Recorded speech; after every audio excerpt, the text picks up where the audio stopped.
Thanks for tuning in, everybody. We're just going to let everyone fill in as we approach noon, and then we'll get started.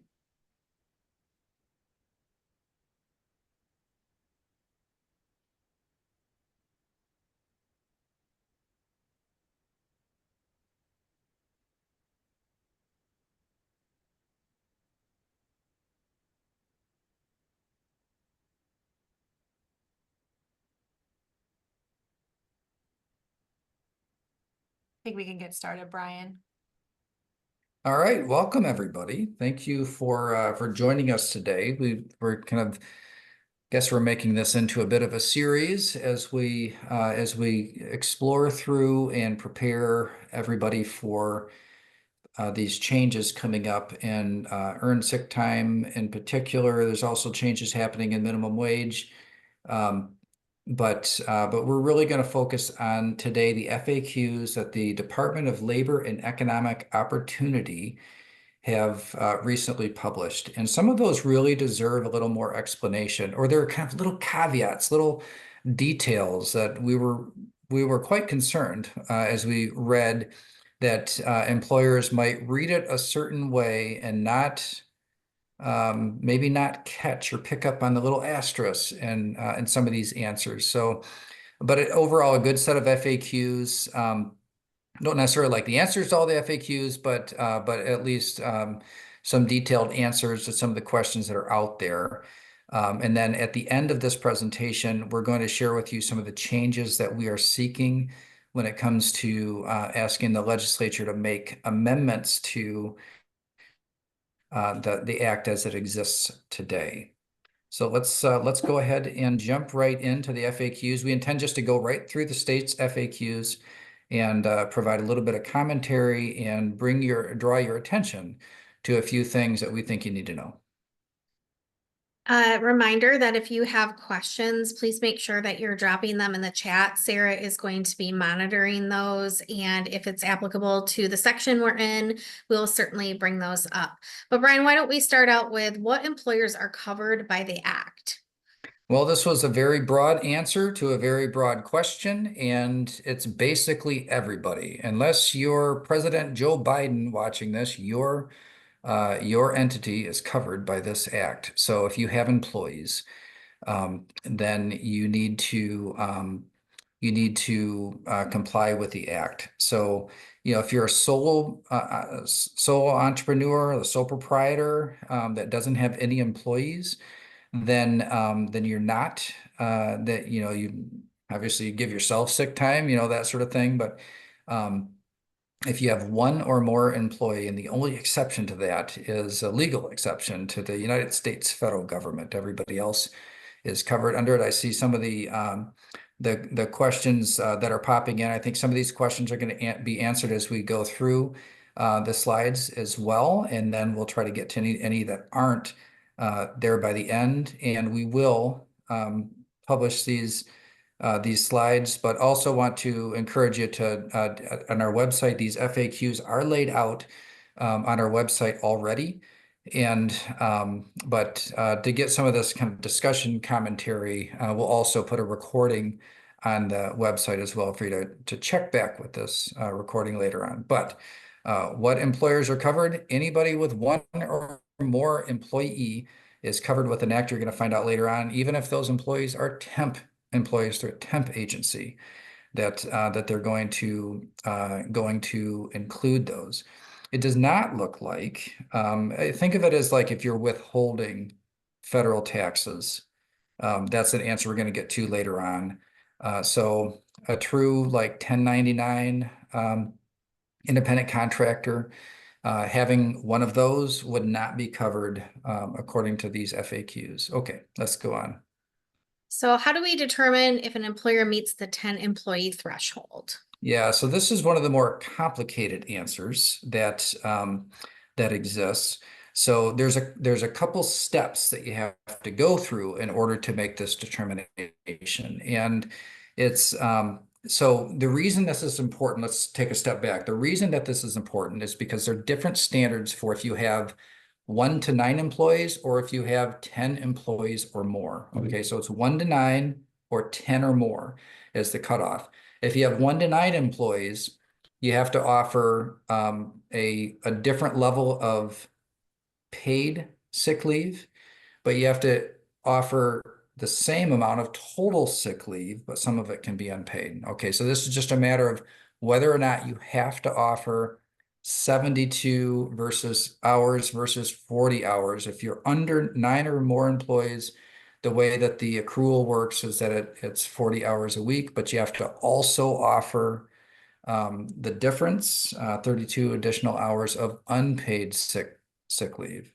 All right, so how do you count those 10 employees? Well, those 10 employees are it's a matter of if you hit 10 employees and it's for a total of 20 weeks during the year. Okay, so 10 employees for 20 weeks during the year.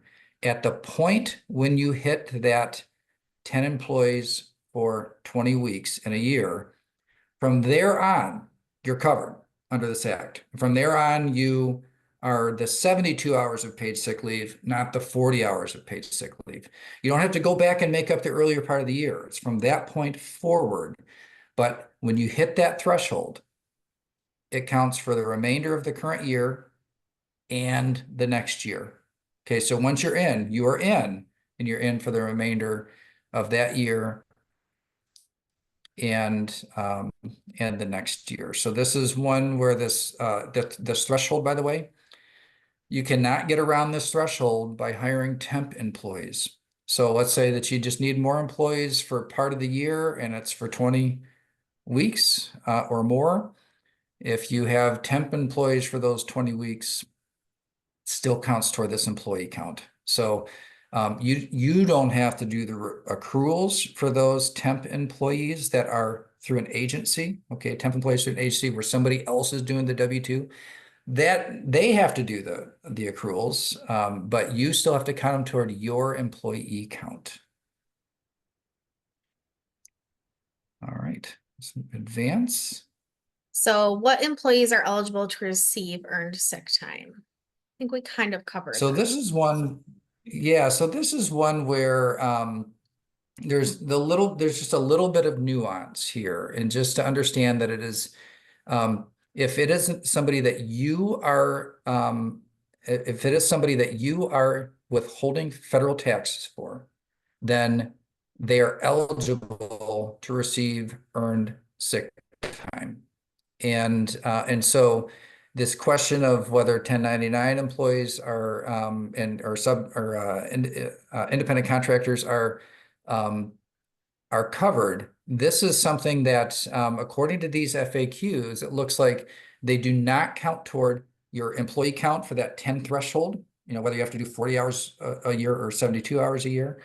And also they're not treated as employees that are eligible for sick time. You don't have to accrue for those employees. So if you are withholding federal taxes, if you're required to withhold, that's an important point there, because sometimes the 1099 contractor will ask you to go ahead and withhold and remit some for them.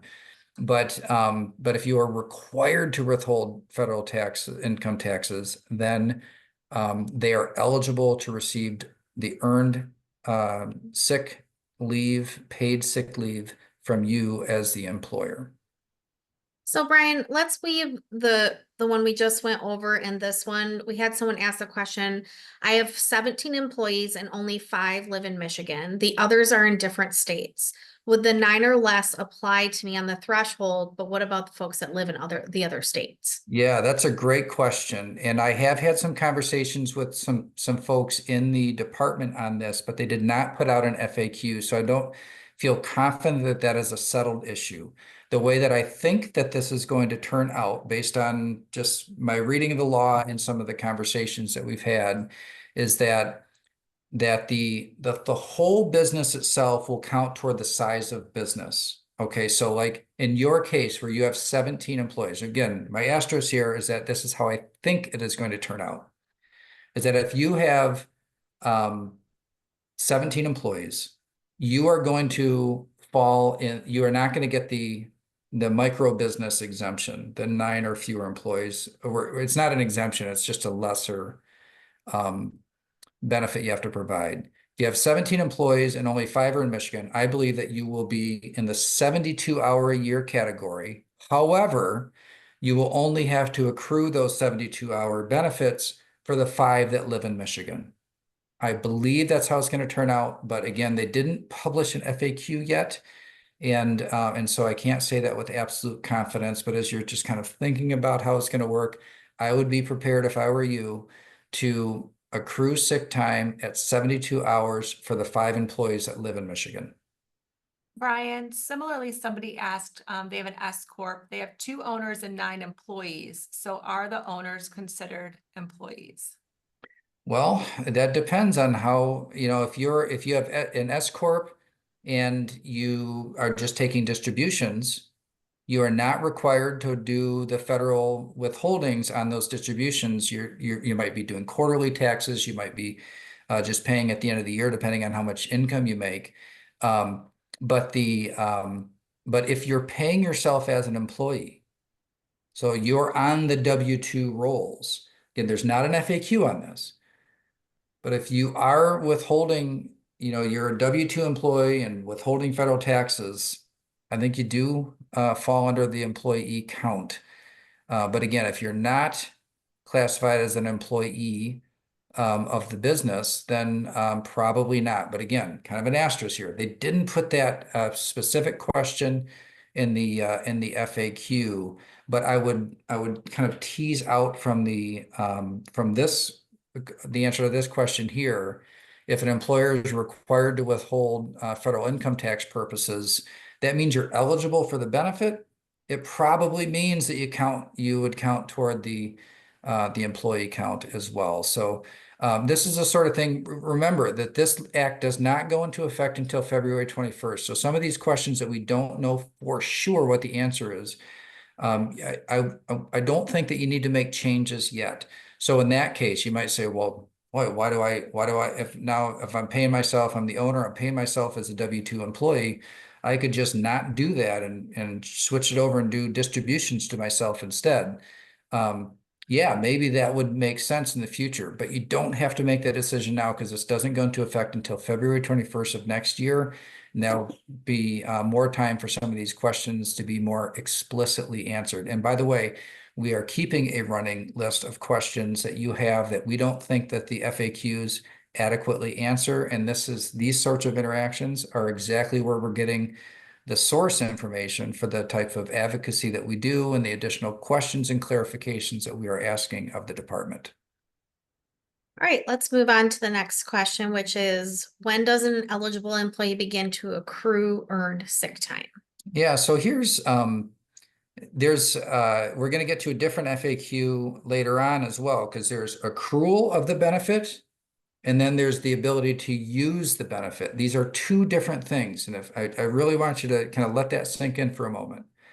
So after February 21st of next year, you have to accrue for every single employee, including on day 1 when the employee starts. It doesn't mean they're eligible to use the benefit, but you have to start accruing it on their very first day of employment, starting on February 21st. So that's when the clock starts ticking for everybody on that particular day, and the accrual starts immediately. All right, let's move on to the next one, which is, what is a benefit year? Yeah, this is one where I was pleased to see that the department will honor whatever cycle that you're on. So whenever you kind of recharge your benefits each year, or kind of go through that process. For most small businesses, this is a calendar year. Yeah, you can use the calendar year. Some of you might be on different fiscal years, so you just kind of, that might be the natural thing for you to consider. We're going to accrue for this benefit, and it's going to start, say if you do a July 1st to June 30th fiscal year, you can use that for tracking this benefit as well. You can pick whatever one makes sense, whatever fiscal year that makes sense to you. Just make sure that you're consistent with it. Okay, so may an employee carry over unused earned sick time from one benefit year to the next? All right, so this is kind of a weird situation. Okay, so yes, they can carry it over to the next year. But the way that this law is written, I think it may have been like a typo or something that they didn't really intend. It doesn't mean that you can ever use more than, say with employers of 10 or more employees, an employee can accrue up to 72 hours by right each year if they work full-time hours. So that's 72 hours a year. Let's say they don't use any of that sick time. They never use a sick day the whole year. All 72 hours carry forward into the next year. Okay, so even though that next year it's going to accrue again, and it could be another 72 hours on top of that, the employee can never, the law never requires you to allow somebody to use more than 72 hours in a year. So no matter how much accrues, 500 hours of sick time could accrue over years, but you never have to, by law, you never have to allow any more than 72 hours in a particular year. Remember that year that you pick. So it's if you're on a calendar year cycle, then they can accrue as much as they want, but you don't have to let them use any more than 72. So you can see how like accruals could build over time, but it would be a benefit that was accrued but could never be utilized by the employee. That's why I think it's kind of a weird situation in this law where the accrual and the use of the benefit don't really match up perfectly. I think what's going to end up happening over time is that employers are going to have a bunch of sick time accrued on the books that the employee can never use. It just get bigger and bigger. And you don't have to pay it out. We're gonna get to the payout. There's not a payout requirement, but there's a caveat on that too, and we're gonna get to that in a few minutes. One question was, does a 12-month period have to be the same for all employees? Well, that's an awfully good question too, and it is not directly addressed in the state's FAQs. However, the FAQ does seem to give the employer pretty broad discretion on defining that year. And so I don't know the reasons why you'd have different accrual periods for different employees, but I don't see anything either in the Act or in these FAQs that would disallow that. As long as you're accruing the appropriate amount of time, these FAQs say that you can pick the year, and it doesn't say anything about it. The same kind of year cycle has to apply to every employee. So you might have some that, actually, I'm sorry. Now I'm thinking, now it's sinking in. So if the year that you do is based on the hire date, yeah, my reading of these FAQs is that you can do that. That the accrual kind of cycle for each employee, if your cycle for them is according to their hire date or their hire month, I don't see anything in the FAQs that would prevent you from maintaining that policy for this particular benefit. All right, we'll move on to the next one, which is, may an employer provide the total amount of earned sick time all at once? All right, now if there's anything that you kind of listen to in this whole presentation for the catch on this, I think this is it, or this is one of two that I think could easily be misinterpreted. So yes, you can front end load the benefit. So you can say, you know what, my employees are full-time and they're all going to be eligible for 72 hours instead of kind of doing accruals month by month or paycheck by paycheck. I'm just going to give them all 72 hours on day one of that year. Yes, you can do this. There's no prohibition in the law. They put in there's no prohibition in the law. But the caveat is provided it complies with the accrual, the use, carryover, and other provisions of the Act.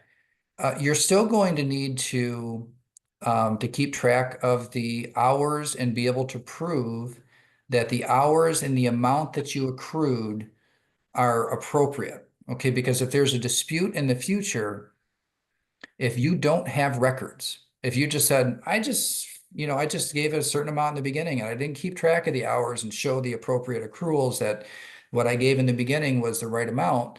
I know because it's the max, you'd think, how could it be the wrong amount? I gave the max. It still says that you have to comply with the accrual. And what that tells me is that you're still going to have to keep track and show the amount of hours worked and the amount that was accrued in that, and then to show that the benefit that you front end loaded was appropriate. So this is one of those kind of low risk things, but I don't see any permission here to not keep track of accruals.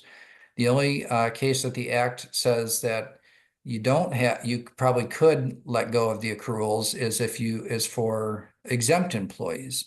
Exempt and full-time employees, you can assume 40-hour work weeks, and whether or not they actually worked 40 hours or if it may have been more, doesn't matter. Yeah, with exempt employees, you can do it that way. But with non-exempt employees, I think you still are going to need to keep track of the accruals, even if you front end load. Okay. We're gonna move on to the next one, which is when is earned sick time available for use by an eligible employee? Yeah, so remember when I told you that the accruals start on day one. So the accruals start on day one of employment after February 21st of next year. Okay, so none of this applies till February 21st of 2025. It's not until 90 calendar days, so not 90 work days, but 90 days from the date of their hire is when they can utilize the benefit. So you can still have a waiting period to utilize the benefit of 90 days, so long as you are keeping track of the accruals in those 90 days. So when 90 days hits, they're eligible and they could use whatever had accrued in the previous 90 days. Or if you front end load, then they could use the whole thing at that point. All right. Next one, does earned sick time have to be taken in 1 hour increments? Yeah, I do like how they started the answer to this one. Maybe, it just depends on that the 1 hour increments is the minimum that you have to allow somebody to use. But whatever your payroll system can keep track of, so there are many payroll systems that will do up to 1/10 of an hour, 6-minute increments. So somebody's clocking in, and if your payroll system does increments of 6 minutes, then you have to allow people to take time off in 6-minute increments. So the 1 hour increment is the smallest, or I mean the largest minimum that you can set is 1 hour. So you can't say, no, it's got to be taken in 4-hour increments or 8-hour increments. Can't do it. Law does not require that, or does not allow for that. But it could be an hour or less if your system can keep track of less. Next one, when can an eligible employee use earned sick time? Yeah, so this is one where you'll probably want to spend a little bit of time reading through this FAQ, but it is broad. Okay, so there are many, many circumstances when a person can use sick leave. You would, kind of our old notion of what a sick day is for, you have to kind of put that out of your mind because this is much more expansive than that. So, an employee or the employee's family members, mental or physical illness or injury, health condition, preventative medical care. I mean, those sorts of things, which kind of feel a little more kind of regular, but then it brings in things like domestic violence or sexual assault is in just the things that would come after that in terms of appointments and meetings and things. Those are kind of like I'd say generally new concepts in the sick leave world, or the definitions. Here's one of the 1, 2, 3, 4th bullet down. If the government shuts down businesses like during COVID, then that's something that could trigger the use of paid sick leave if there was some sort of a public health emergency. Um, the and then there's a very explicit prohibition that, sometimes employers have a policy like, yeah, I mean, it takes time, but you got to find somebody to cover for you. Can't do that. That is something that is not allowed in this particular act. So it's a pretty expansive set of reasons why a person could not come in. And keep in mind that it's, from a documentation standpoint, if somebody says, I just need a break, and mental health break or something like that, there's not really you can't, as the employer, you really can't take a standard for what, and make a standard for what counts. What's serious enough, what really is just a day off, and what's a sick day under this act. That's not going to be for your judgment according to how this is laid out. And so it'll be something that'll be a little bit harder. Absenteeism is going to be harder to manage in this type of a scenario because because the reasons for sick days are more expansive and much less defined. And to the extent that there are definitions, those definitions are really left up to the judgment of the employee, because you really can't ask for documentation or explanation on this, which we'll get to in a few minutes. A couple of questions have come in, Mhm. Brian, one of which is, would bullet 4 include school snow days? Yeah, that's a good question. I don't I don't really think so, because I mean, that wouldn't be classified as a public health emergency. So I don't know that it would fall under that particular classification. But I could see how snow days and kids' snow days could easily be the sort of thing that somebody would use on this. Unless that employee said, hey, I'm using a sick day because it's a snow day at school, then you could say no. I think you could say no, according to this answer. But if they just said, I'm taking a sick day, and didn't say anything else to you, well, unless there were more than 3 in a row of the snow days, you really couldn't ask any questions. You couldn't ask for documentation. You couldn't ask, well, why? So that's why I think that things like snow days are the sorts of things that this school snow days are the sorts of things that this paid sick leave will be used to accommodate. It's not a right under the act, but they create the conditions under the act where it would be virtually impossible for an employer to police it. Another question that came up earlier was related to an employee who might have a second job, but maybe they're not a W-2 employee at that job. So maybe they're being paid under the table to do like landscaping work, for example.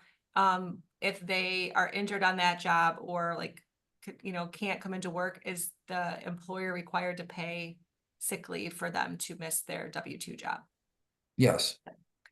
I mean, I think that's very straightforward. It doesn't, what was the cause or the reason that a person can't come in? I don't think there's anything that limits it. If it's a second job, or if it's a recreational activity or what, I don't think that there's any limitations on that this would be a benefit. And even if somebody had a second job and it was a W-2 job, they would accrue a sick leave benefit there and a sick leave benefit for you. But the fact that, the other job resulted in something that made them unable to work, they could draw the sick leave, whatever's accrued at either employer could be utilized for some sort of, illness or injury that caused them to miss work.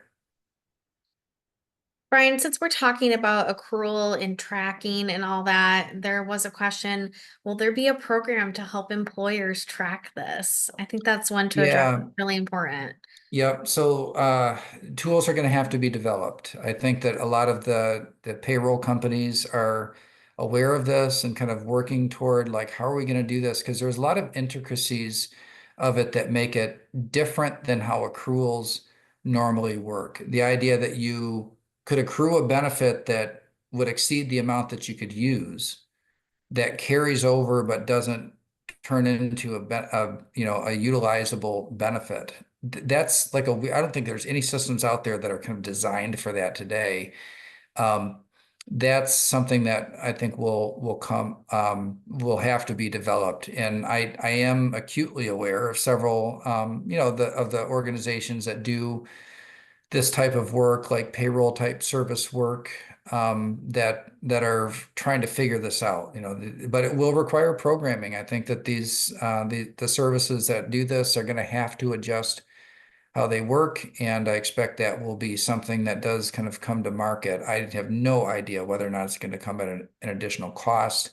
People are going to have to pay for upgrades and that sort of thing in order to accommodate it. All right, we'll continue to move forward with the FAQs. So who is considered a family member? Anybody that the employee says is a family member.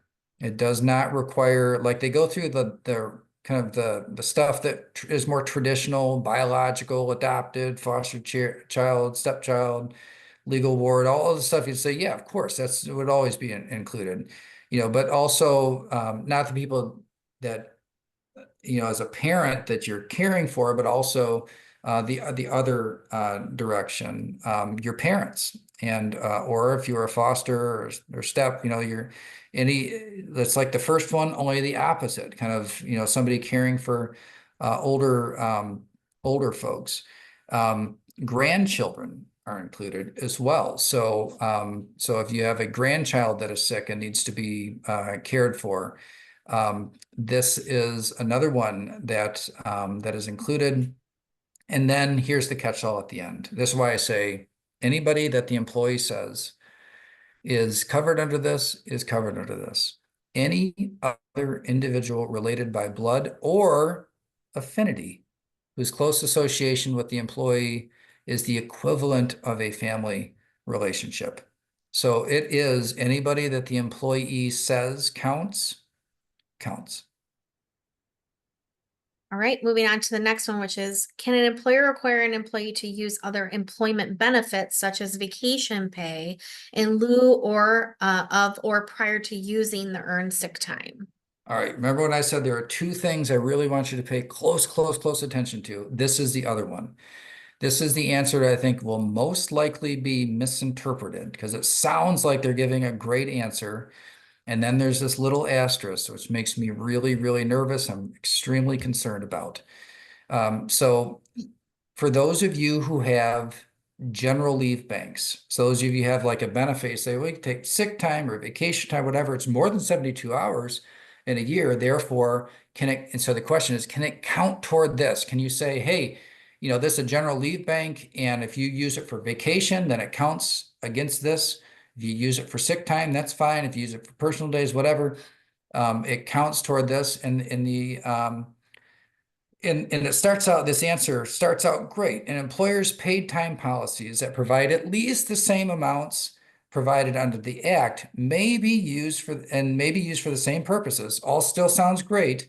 And under the same conditions. Oh, wait, what does that mean? And that is accrued at a rate that is equal to or greater than the rate described in the Act may be in compliance. So it kind of sounds like they're saying general leave banks are fine, but only under a condition.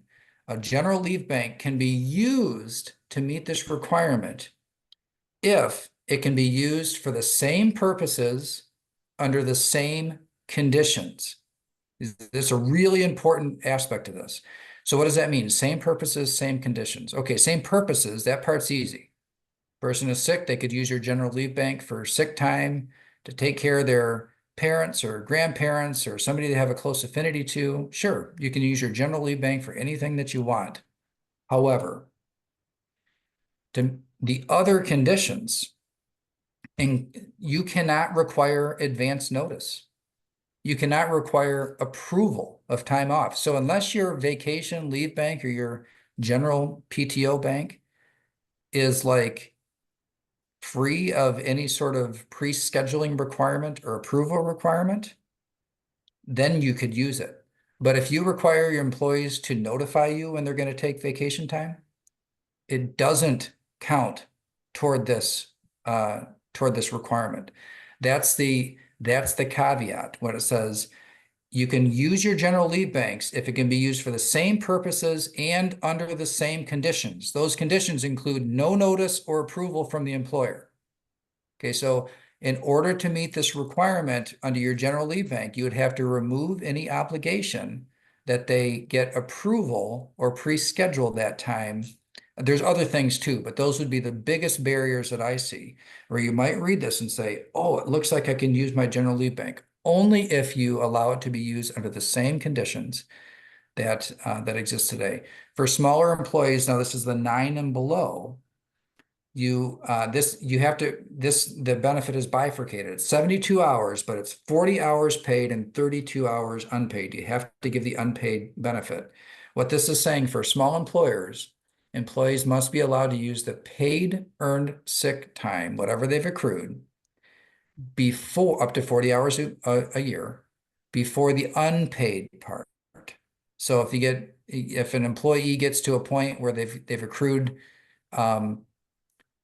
say, at the end of the year, 72 hours, 40 is paid, 28 or 38 or 32 is unpaid, then you can't say, oh, you got to use the unpaid first. You have to let them use the paid first. That's what that second bullet point means. But the first bullet point, I think, is the most important aspect here, that you would have to change the way that your PTO works, including removing requirements for advance notice or supervisor approval or any such thing for the use of that. If you did those things and met all the conditions of the act, then you could use your general leave banks.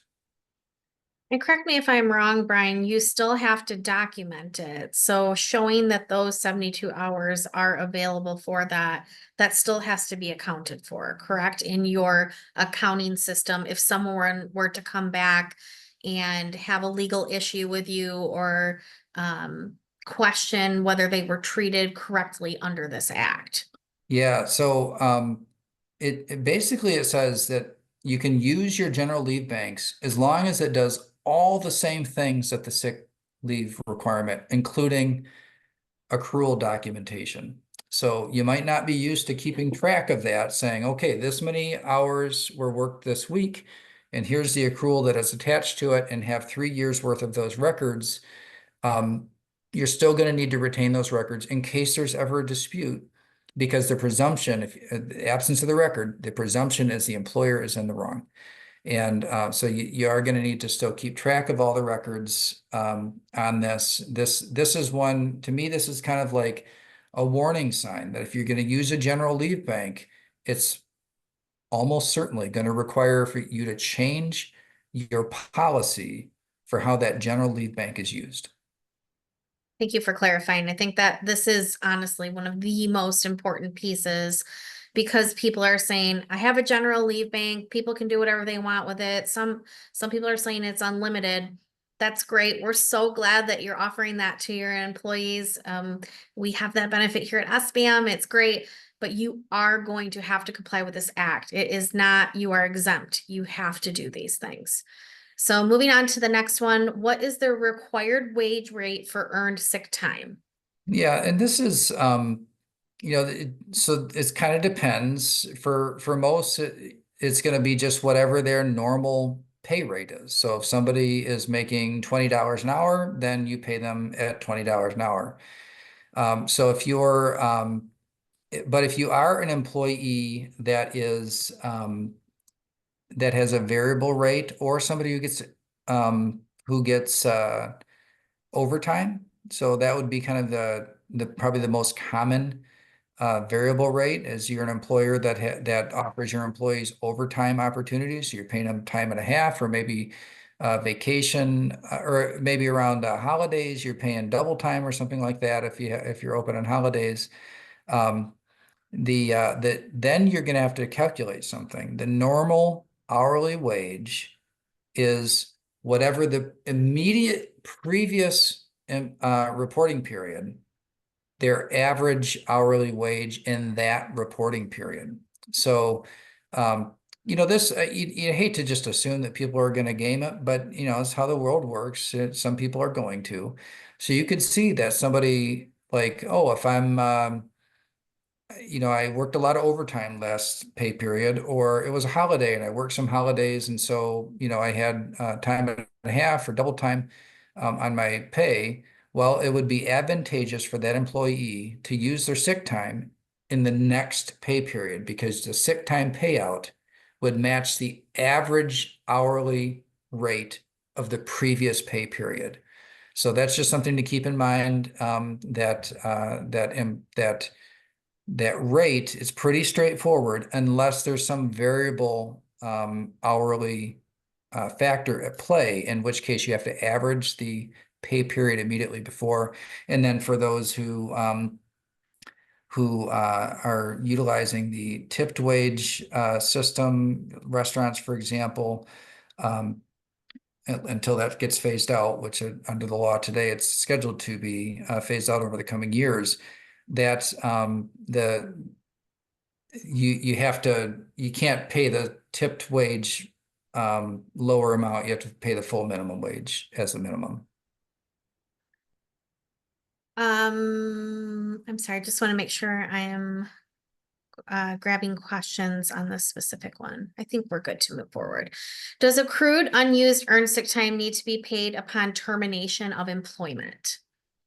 No. So this is, but there is a caveat on this one.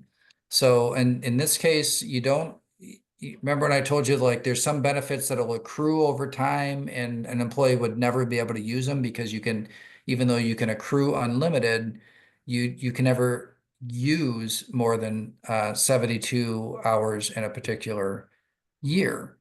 So what does that mean when a person leaves employment? You don't have to pay them out.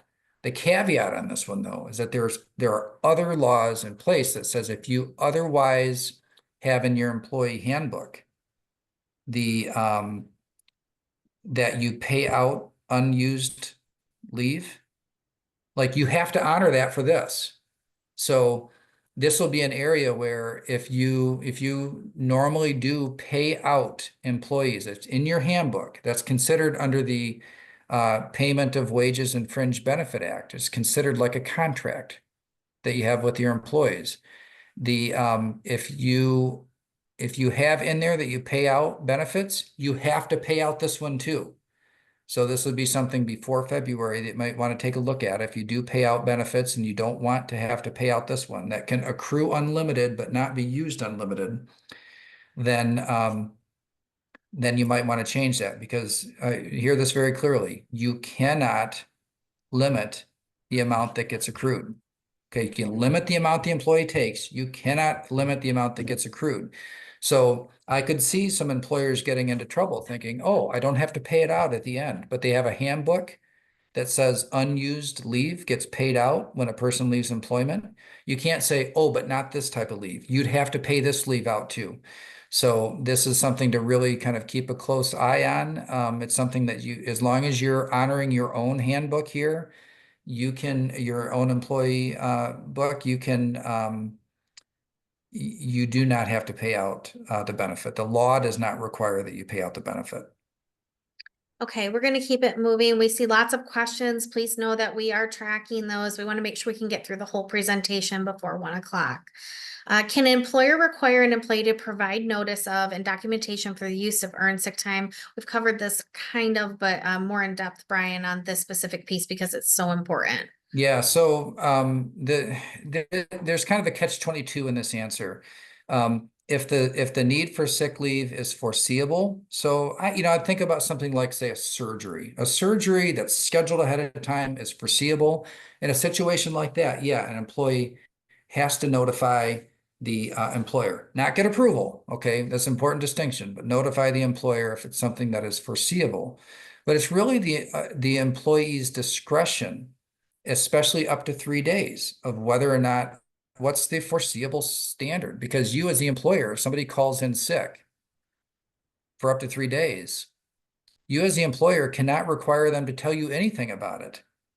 So how are you to establish whether or not that absence was foreseeable if you are barred from requiring any sort of explanation or documentation?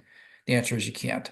So for shorter term absences, yes, the act says that they have to let you know if it's foreseeable, but it is foreseeable according to the judgment of the employee for up to 3 days. And so that's the caveat. Now, after 3 days, an employer can require some sort of reasonable documentation. What does reasonable mean? I don't know. That's not something that we know at this moment what reasonable documentation is. But I do know that if the employee has to endure any sort of expense in order to get that documentation, that you, the employer, has to cover that expense. Another really important factor to pay attention to. Next one, does the employer have a duty to maintain the confidentiality of the information provided by the employee? Yes. So this is one, and I think most employers would already kind of be in this mindset that what you know about an employee. So let's say somebody's gone for more than 3 days, you require some sort of explanation or documentation being provided. You absolutely do have a duty to maintain the confidentiality of the information that was provided to you, the employer. So I don't think there's probably a change from normal practices that exist, but it's probably a good reminder, especially for, a lot of smaller companies. I know like at SBAM, like we're like a family, the people that work here, we know what's going on in each other's lives. We tell each other a lot. That's how a lot of places work. I'd say just don't be casual with it. If somebody wants to share information, let them share it themselves. You don't share it for them, even if it's with the best of intentions. Okay, what resource does an employer have for an employee failing to follow established notice and documentation policies? Yeah, this answer isn't terribly helpful, but I'm not surprised. The department is, basically says consult your attorney. But the reason why I think that this is worth kind of pausing and thinking about, okay, is that everything in this law is geared toward creating an advantage for the employee over the employer. And so one thing that is spelled out explicitly, which I think is going to be pretty problematic here, is that if you as an employer take any sort of disciplinary action against an employee within 90 days of them utilizing this benefit, then the law creates a presumption. It's a rebuttable presumption, but rebuttable presumption means that you're guilty until you prove you're innocent. That's what rebuttable presumption means. So this act creates an explicit rebuttable presumption that if you take disciplinary action, what they call retaliation in the act, if you retaliate against an employee or if you take disciplinary action against an employee within 90 days of them utilizing this benefit, they assume that you are retaliating against them for using the benefit. And it's up to you to prove that you didn't. So if an employee if there's a disciplinary action that an employee has and you're going to deal with it, this is something you're going to have to keep track of. Has this employee used sick leave in the last 90 days? If the answer is yes, then you are going to be able to really need to prove. And you ought to be keeping documentation for disciplinary actions anyway, but you're going to be able to need to prove that that is not being taken as retaliation, because the law assumes that you're taking retaliation for any disciplinary action within 90 days, unless you can prove otherwise. So this is just one of those areas where it's not a very workable situation that they're creating here. Very problematic. You can imagine how all kinds of problems could arise from this.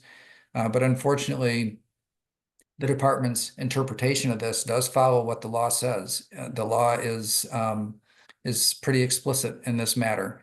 And it's one of the areas where we really do need we need a modification in the law to soften this at least somewhat.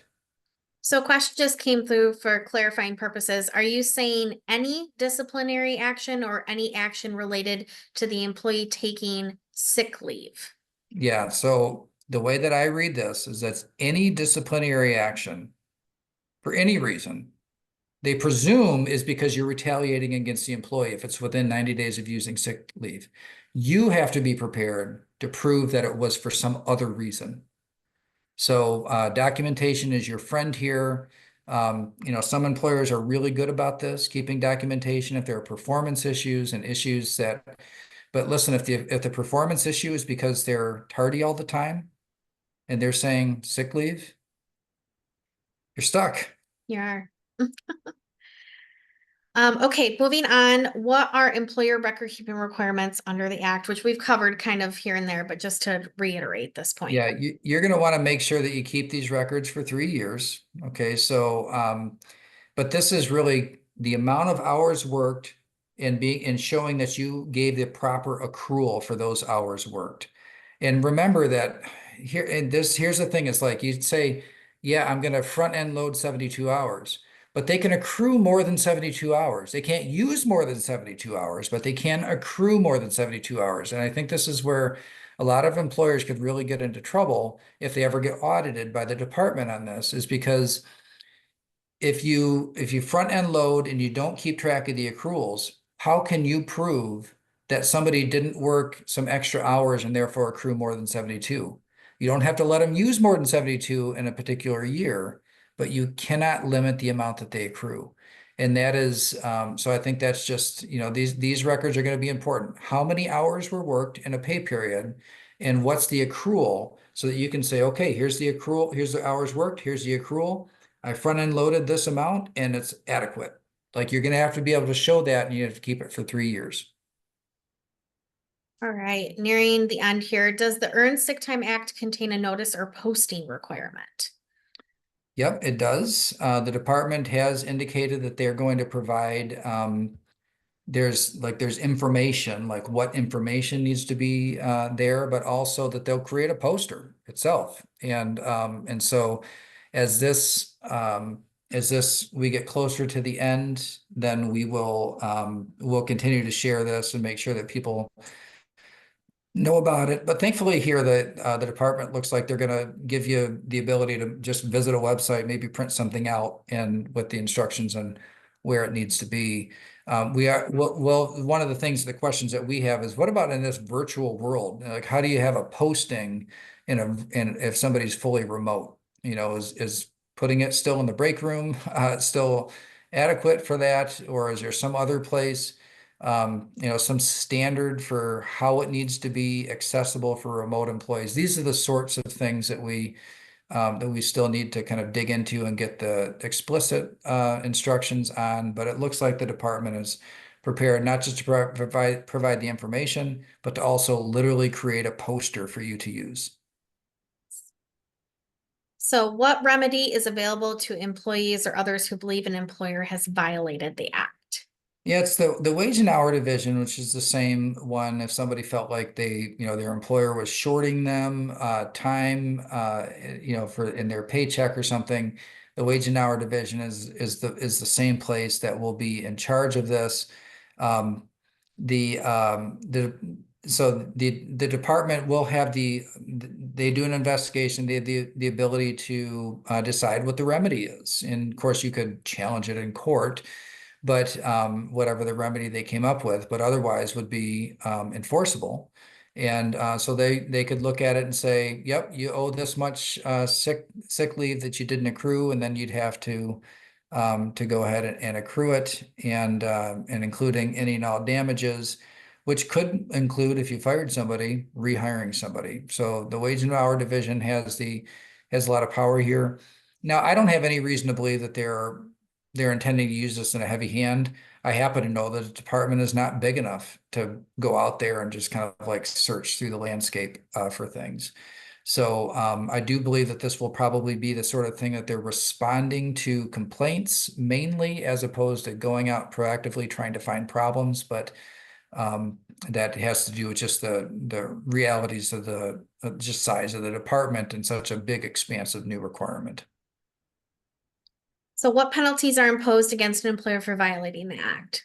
Yeah, we talked about in the previous answer, like you could have to rehire somebody that you didn't want on your team, and pay some sort of damages, but in terms of the fines that you'd pay to the state, $1,000 administrative fine, and then there's there might be separate. Let's say that you had a repeated. They looked at the books and you had a repeated violation for over and over again in every single pay period, then they would increase it in $100 increments. And also, I think that the way that this reads, it'd be per employee. So this you could see how this could stack up to a pretty important or pretty expensive fine pretty quickly if there was something like systemically wrong with the way you were doing it throughout your entire payroll for a couple of years and all your employees. Like if your system was wrong, that this could really add up to a big fine. So many of you have been asking, what are we doing to fix some of these problems? And so let's dive in, Brian, to the 5 things that we have been talking to legislators about as we move forward for the rest of the year. All right, here's what we're asking for. This is not a promise that we're going to get it, but here's what we're asking for. Is first is if you've got a general leave bank or you offer total leave of 72 hours or more, as opposed to saying you can use it if you comply with the act, what we're asking for is exempt that employer. So if you give up to 72 hours or more of paid sick time off, you're just exempt. You just can forget about this law. So we want that sort of threshold exemption. Exempt small businesses from the mandate. In this, what's a small business? Like there's a federal standard with the Family Medical Leave Act at 50 employees. We think that would be a reasonable thing to ask for, exempt anybody under 50 employees. But also to allow the other kind of standard exemptions like part-time and seasonal and like there's a I think that's it's a sort of thing where it's what's customary and standard, so we want employers exempt if they're giving 72 hours or more, but also for smaller employees or employers and to be totally exempt from the requirements and did not have to include those who aren't that are either seasonal or part-time. We also are troubled by this idea that you could use sick time in as small increments as like 6 minutes. That seems, say if it was half-hour increments, a person could be late for work 144 times a year, and you couldn't do anything about it. You couldn't even ask for an excuse, nothing. You just have to suck it up.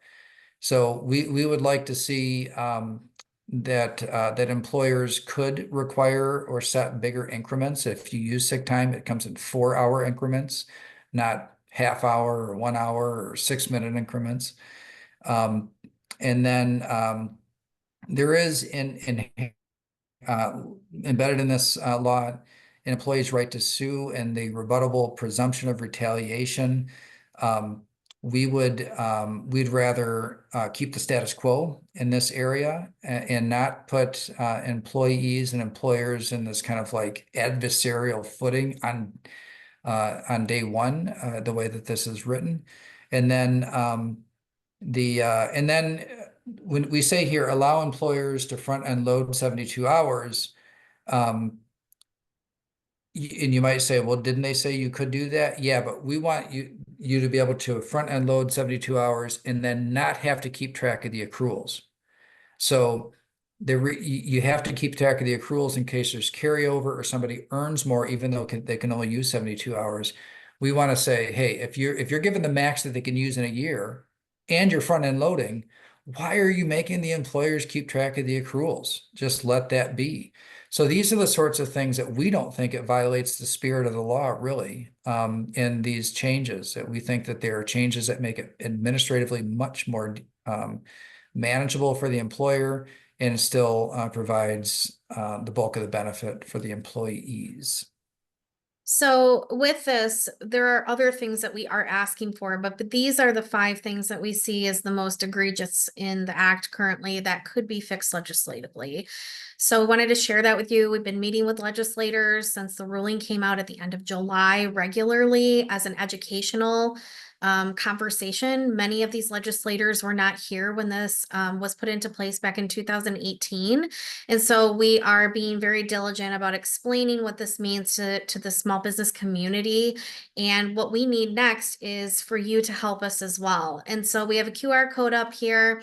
We're asking you to reach out to your respective legislators to tell them how this would impact you. They want to hear those stories. When we've been meeting with them, they've asked for you to reach out and to tell them how this will hurt your business. So please feel free to scan that code. There's a letter there that you can modify yourself, or it's just typed up and ready to go. We would love your help in sharing how this is going to hurt your business.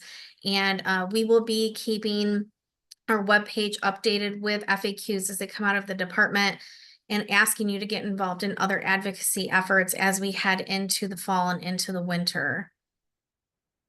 I think that's the end of our presentation, Brian. All right, thank you so much for tuning in today. And I would encourage you, please, if there's, we've got this advocacy agenda. We're very good at what we do, but you can really give us a better, better field to work in here if you reach out and soften people up, let them know. I mean, these legislators, they love to present as though they're pro small business. They describe themselves as pro small business. We need you to reach out and say, hey, if you're serious about that, if you actually are, we need you to make these changes to this act. It's not workable the way that it is. It's going to create all kinds of problems, especially for small businesses, mostly for small businesses. And we really need you to step up here and make these changes. So we're hopeful that changes will get made. We just don't have a good way of determining at this point which ones have legs and which ones don't. So please do reach out. We know that it's our chances of getting things done improve significantly if we're talking to legislators that feel like they're getting inundated with questions from small business owners. Thank you so much for joining us. This presentation, the video recording, and the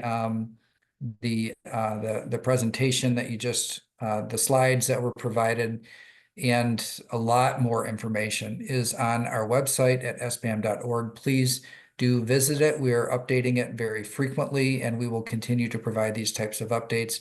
We'll keep track of all these questions that were asked as well, and we'll use them as a guide. We don't have answers to all the questions yet, but we will use those to inform our growing list of questions with the department of the things that we think need to be explained more, or the areas that we just think need to be modified in order to make this workable for small business owners.